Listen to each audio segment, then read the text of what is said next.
All right, so the discussion board that we are talking about is the Joint Commission National Patient Safety Goals. So after reading this week's chapter and reading the articles that were in the module and that were given, the Joint Commission National Patient Safety Goals that I have chosen is goal number 6, and this one is called Reducing Patient Harm Associated with Clinical Alarm Systems. And basically what this one entails is making sure that we are taking care of our patients when they sound the system, because then that can reduce patient harm, or when the system itself is malfunctioning.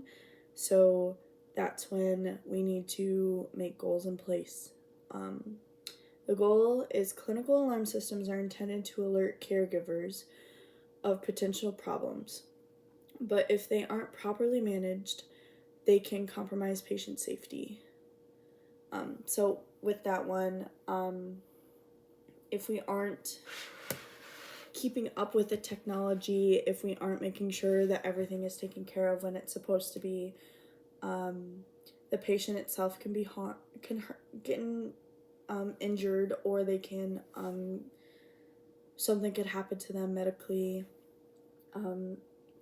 Universal solutions have yet to be identified, but it is important for a hospital to understand its own situation and develop a systematic, coordinated approach to clinical alarm system management. I think with this one, just essentially making a game plan, creating some sort of process depending on what hospital needs the help.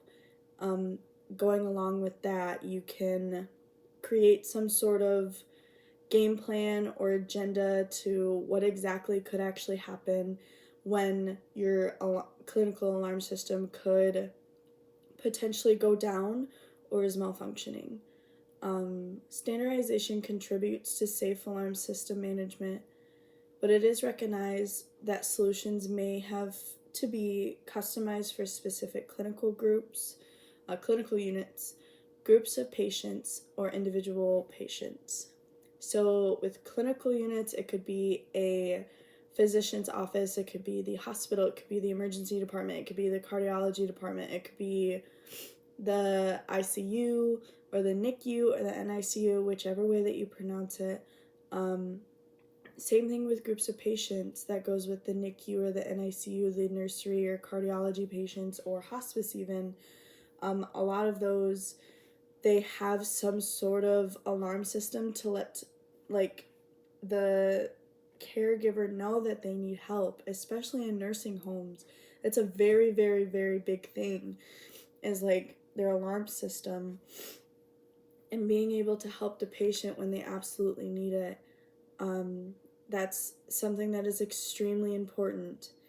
And then individual patients, it could be someone who has stage 4 cancer and is in hospice and needs help, or just any, especially a nursing home, they don't have anything wrong with them.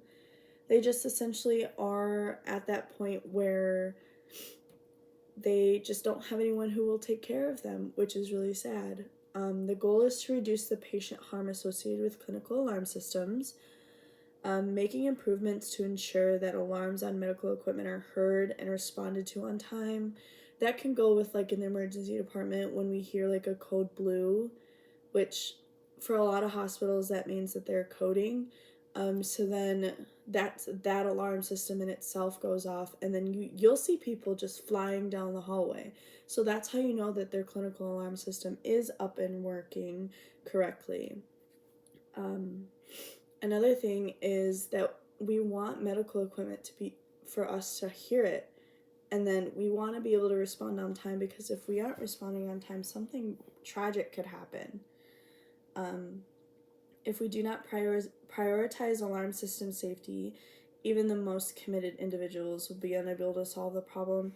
So if we can't make it a priority to make sure that all of our alarm systems are working sometimes even the people who do make sure it's working, they'll notice it and then they'll not know what to do with it.